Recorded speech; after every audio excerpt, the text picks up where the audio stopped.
Саламатсыздар урматтуу Чалкан медиа каналынын көрөрмандары, өлкөбүздө алынган акыркы сааттагы жаңылыктар менен сиздерди тааныштырабыз. Биздин каналыбызга катталып, ой пикирлериңиздер менен бөлүшүңүздөр. 1-ийлдан тарта соодага патент берилбейт. Садыр Жапаров ишкерлер менен жолугушту. Кече президент Садыр Жапаров ишкерлер менен жолугушуп, ага базардын кожоюндары да катышты. Ишкерлер соода тармагы көзөмөл кассалык машинелерди колдонууга даярдыгын айтты. Мамлекеттик салык кызматынын төрагасы Алтынбек Абдувапов электрондук коштомо кагаздарды колдонбоо үчүн айып пул салуу 2025-жылдын 1-январына чейин токтотулганын кабарлады. Белгилей кетсек, 1-ийлдан тарта чакан жана орто бизнес ККМ аппараттарды колдонууга жана салык төлөөнүн жаңы режимине өтөт. Соода тармагында патент менен иштөө жоюлат. Учурда базарларда иштегендер жеке ишкер катары катталууда. Умдем клиникасы тиш ооруларын дарылоо жана тиш салуу кызматын көрсөтөт. Стоматология заманбап техникалык каражаттар жана материалдар менен камсыздалган. Жогорку даражадагы стоматологтор өз ишинин сапатына кепилдик беришет. Кандай гана оор абалдагы тиш болсо да оорутпай алып салабыз, жулабыз. Тиштерди кесипкөй чеберчиликте гигиеналык тазалоодон өткөрөбүз. Брекет системабыз да бар. Шаары, метро Нахимовский проспект, Сивашская көчөсү 7, корпус 2, метрого жакын жайгашкан. 5 минут гана жөө басасыз. Кыргызстан футбол командасы дүйнө чемпионатынын тандоо туруна өтө албай калды. Футбол боюнча Кыргызстандын улуттук курама командасы дүйнө чемпионатынын тандоо турунун 3-чү баскычына бул сапар өтө албай калды, бирок дагы бир тур бар. Бишкекте өткөн Малайзиянын курама командасы менен болгон беттеш 1-1 эсеби менен аяктады. Оюн деп башталган деле курама командадан Гүлжигит Алыкулов эсепти ачкан. Андан кийин өзүбүздүн оюнчулардын бири дарбазага топ киргизип алды. Экинчи раунддун 5 оюнунан кийин Д тайпасында абал төмөнкүчө. Оман 12 упай, Кыргызстан 10 упай, Малайзия 7, Кытай Тайбейи 0. Эми бардык акыркы турда чечилет, бирок акшумкарлар үчүн кыйын болчудай, аларды Оман менен сыртта оюн күтүп турат. Ал эми Малайзия өз талаасында аутсайдер Кытай Тайбейин кабыл алат. Ар бир тайпанын алдыдагы 2 командасы дүйнөлүк чемпионатка тандоонун 3-чү айланпасына чыгат да автоматтык түрдө 2027-жылкы Азия кубогуна жолдомо алышат. Оштун мэриясы Райымбек Матраимовдун жери мамлекетке өткөнүн билдирди. Бажы кызматтын төрагасынын мурдагы орун басары Райымбек Матраимовдун Ош шаарындагы үйү жайгашкан жер мамлекетке кайтарылды. Азаттыкка бул тууралуу Ош шаардык муниципалдык менчик башкармалыгынын башчысы Алтынбек Пирматов 6-үйүндө билдирген. Матраимовдун Супаналиев көчөсүндөгү 15-17 даректеринде жери бар экени буга чейин аныкталган болчу. Учурда Супаналиев 17 дарегиндеги жери мамлекеттин карамагына өттү, деди ал. Буга чейин Пирматов Райымбек Матраимовдун жана жогорку кеңештин мурдагы төрагасы Ахматбек Келдибековдун үйлөрү жайгашкан Тилке Балда чыгармачыл борборуна тагандык социалдык мекеменин жери экенин, аны мамлекетке кайтаруу иши жүрүп жатканын маалымдаган. Улуттук коопсуздук мамлекеттик комитетинин тергөө абагында жаткан Райымбек Матраимовдун үй бүлөсүнө тиешелүү Супаналиев көчөсүндөгү үйдүн дарбазасына февраль айында атайын кызмат мөөр басып кеткен. Январда Ош мэриясы үйдүн тосмолору мыйзамдуу аянтынан 9 метр чыгып кеткенин билдирип, дубалдарын бузган. Жогорку кеңештин мурдагы төрагасы Ахматбек Келдибеков жана анын жакындары Ош шаарындагы үйүнүн жери боюнча комментарий бере элек. Райымбек Матраимов жана анын бир туугандары Тилек Руслан Исламбек Матраимовдор 25 мартта Азербайжандын атайын кызматы менен биргеликте Баку шаарында кармалып, 26 мартта Бишкекке алынып келип камалган. Матраимовго кылмыш жаза кодексинин эркиндигинен мыйзамсыз ажыратуу жана кылмыштуу жол менен алынган кирешелерди мыйзамдаштыруу, адалдоо, мамлекеттик чек арада мыйзамсыз өтүү беренеси менен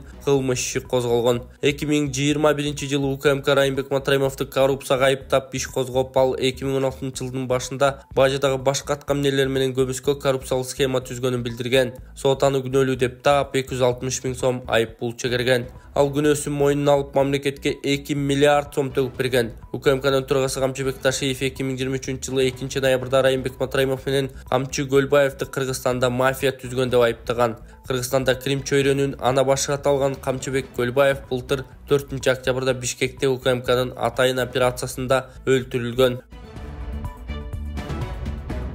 Өкмөт 3 өлкөнүн темир жол долбоорун каржылоо такталганын билдирди. Министрлер кабинети 6-июнда Бейжинде Кытай, Кыргызстан, Өзбекстан темир жолун каржылоону, курууну, эксплуатациялоону жана тейлөөнү тактаган макулдашууга кол коюлганын кабарлады. Макулдашууга Кыргызстандын транспорт жана коммуникациялар министри Тилек Текебаев, Кытайдын өнүктүрүү жана реформа боюнча мамлекеттик комитеттин төрагасы Чжэн Шанжие жана Өзбекстандын транспорт министри Илхом Маххамов кол коюшту. Өкмөт бул документ Кытай, Кыргызстан, Өзбекстан темир жол долбоору долбоорун ишке ашыруудагы маанилүү жетишкендиги экенин жана проектти аяктоо бекем негиз болуп берерин билдирди. Бирок долбоордун наркы анык каржылоо булагы жана шарты тууралуу маалымат берген жок. Президент Садыр Жапаров макулдашууга кол коюу аземинин катышуучуларына жасаган видео кайрылуусунда темир жол курулуп бүтсө Кытай менен Борбор Азия өлкөлөрүн бириктирип, андан ары Европа жана Перс булуңунда өлкөлөргө чейин жаңы каттамдар ачыла турганын белгилеген. Ал 6 майда Ош облусуна барган учурда Кытай, Кыргызстан, Өзбекстан темир жолунун курулушу 2024-жылдын октябрь айында башталарын айткан. 2022-жылдын сентябрында Өзбекстандын Самарканд шаарында Шанхай кызматташтык уюмунун саммитинин алкагында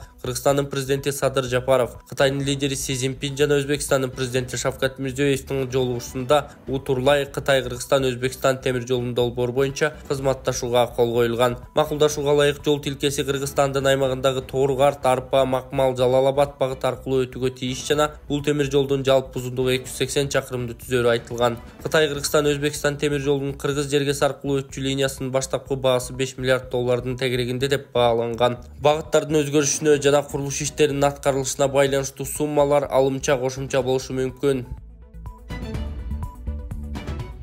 Дагы 21 000 доллар чогулуп калса, мен баламды алып чыгат элем. Бул эл үмүтү фондунун жетекчиси мен Полотбек Айдаркулов. Ушул досубуздун алдына келип турабыз. Бул досубуз өзүңүздөргө белгилүү болгондой, ошол армияда Кыргыз элинде кызмат өтөп, палчандардын катарында ошол дос болуп жүргөн. Ошол палчан достору кайрылып, ушул досубуз ушундай оор ооруга чалдыгып, окустан кырсык болуп, аварияга учурап, ушундай акыбалга түшүп калды деп айтканына байланыштуу кележеге 9 000 доллар буйруса чогулду. Дагы 21 000 доллар жетпей турат туугандар. Алардын ыраазычылыгы үчүн деп дагы да ыхсан кылып кетсеңиздер болот. Ембанк эженин өзүнө ачылган Чынаркул М деп чыгат жана ошондой эле Тинькофф банк Данияр С деп чыгат. Ошого кеңири өзүңүздөрдүн ыхсаныңыздарды которуп, ыхсан кылып койсоңуздар болот. Ошол Индия өлкөсүнө операцияга кетет бул жигит. Ал жака 30 000 доллар деп айтылган. Эми ошол 30 000 долларга буйруса барса операция болуп кетет деген үмүттө турабыз. Бул чоң биздин үмүтүбүз, ишеничибиз. Алла кааласа жакшы болот деген үмүттө турабыз. Сиздерге бул жакта дагы сүрөттөрүн көрсөтүп кетем. Бул таза жигитибиз, ошо эл үчүн кызмат кылам деп, мекенибизди коргойбуз деп, ошол армияда служба кылып жүргөн сүрөттөрүн бул жактан чыгарып кетем сиздерге. Ошо кыргыз элимен суранам, кыргыз элим ушунча акча чогулуп калды, дагы 21 000 доллар чогулуп калса, мен баламды алып чыгат элем. 24 саат балам жанында отуруп, өзүм деле жүрүм болбой баратат. Ушу балам кичине отуруп, басып эметип кетсе деген үмүтүм чоң. Ушуну үйлөнтүп, ушунун балдарын жетелейин деген үмүтүм чоң. Жалгыз туягым менин. Мен ишенем, мындан оор сыноолордон өттү балам. Дагы эле болсо күчтүү бул орунда жеңип чыгабыз, Аллахым буйруса.